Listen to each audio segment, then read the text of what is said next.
আমি একজন সাহাবার জীবনী শোনাবো আপনাদেরকে। আব্দুর রহমান ইবনে আউফ রাদিয়াল্লাহু তাআলা আনহু। 10 জন জান্নাতের দুনিয়াতে বসে যে 10 জন সাহাবা জান্নাতের সুসংবাদ পেয়েছেন তাদের মধ্যে একজন, আলহামদুলিল্লাহ বলেন। আব্দুর রহমান ইবনে আউফ রাদিয়াল্লাহু তাআলা আনহু প্রথম 8 জন মক্কায় যারা কালিমা পড়ে মুসলমান হয়েছে তাদের একজন। তার স্ট্যাটাসটাকে জেনে নেন। তো তিনি যখন মক্কা থেকে হিজরত করে মদিনায় গেলেন, মনে রাখবেন মক্কা থেকে যে সাহাবার বাড়ি ঘর ছেড়ে হিজরত করেছে তাদেরকে বলে মহাজির, মানে হিজরতকারী সাহাবা। আর মদিনাতে যে সমস্ত সাহাবারা তাদেরকে রিসিভ করেছেন তাদেরকে বলে আল আনসার, মানে সাহায্যকারী সাহাবা। তো যারাই হিজরত করে মক্কা থেকে মদিনায় যেত, বিষ্ণু ইসা ইসলাম মদিনার কোন সাহাবীর সাথে তার ভাই পাতিয়ে দিতেন, আল মুআখাত, ব্রাদারহুড করে দিতেন, দায়িত্ব দিতেন যে তুমি এই সাহাবীকে দেখবে।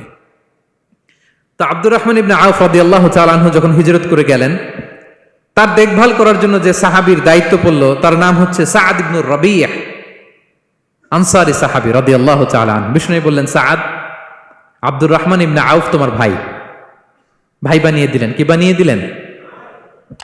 তুমি তাকে টেক কেয়ার করবে, সে হবে তোমার মেহমান। সুবহানাল্লাহ।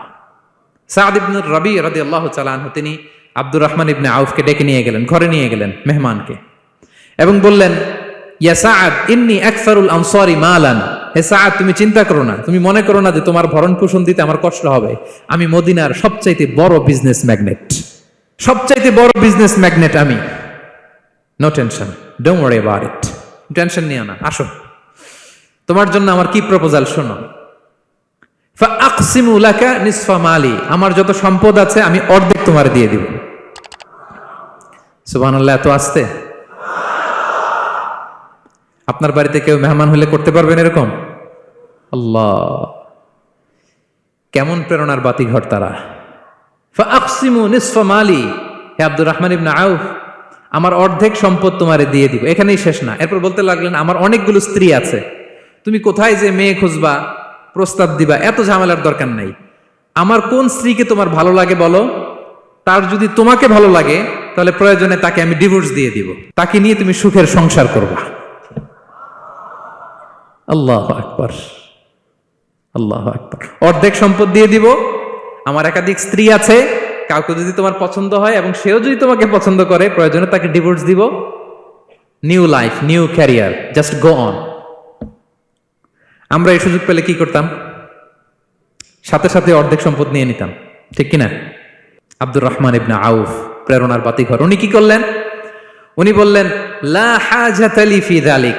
আমার ভাই, তুমি যে বলছো সাআদ ইবনে রবি, তুমি যে এত চমৎকার প্রপোজাল দিয়েছো, এতেই আমি খুশি। তোমার কোনো কিছুর আমার দরকার নাই। বারাকাল্লাহু লাকা ফি আহলিকা ওয়া মালিক, আল্লাহ তোমার সম্পদে বরকত দেখ, আল্লাহ তোমার পরিবারেও বরকত দেখ। তবে একটা কষ্ট করতে হবে, সেটা কি? আব্দুর রহমান ইবনে আউফ বললেন, দুল্লানি ইলা সুক, just show me the way to market. মদিনার বাজারটা কোথায় এটা একটু দেখায় দাও। আমি নতুন মানুষ, পথঘাট চিনি না। দুল্লানি ইলা সুক, just show me the way to market of Medina. মদিনার বাজারটা কোন রাস্তা একটু দেখায় দাও। আল্লাহু আকবার। সাআদ ইবনে রবি বললেন, এই তো মদিনার বাজার। উনি যে কিছু ঘি কিনলেন, পনির কিনলেন, কিনে বিক্রি করলেন, প্রফিট করলেন। ওই প্রফিট দিয়ে আরো বেশি করে কিনলেন, আবার বিক্রি করলেন, প্রফিট, আবার বিক্রি করলেন, প্রফিট।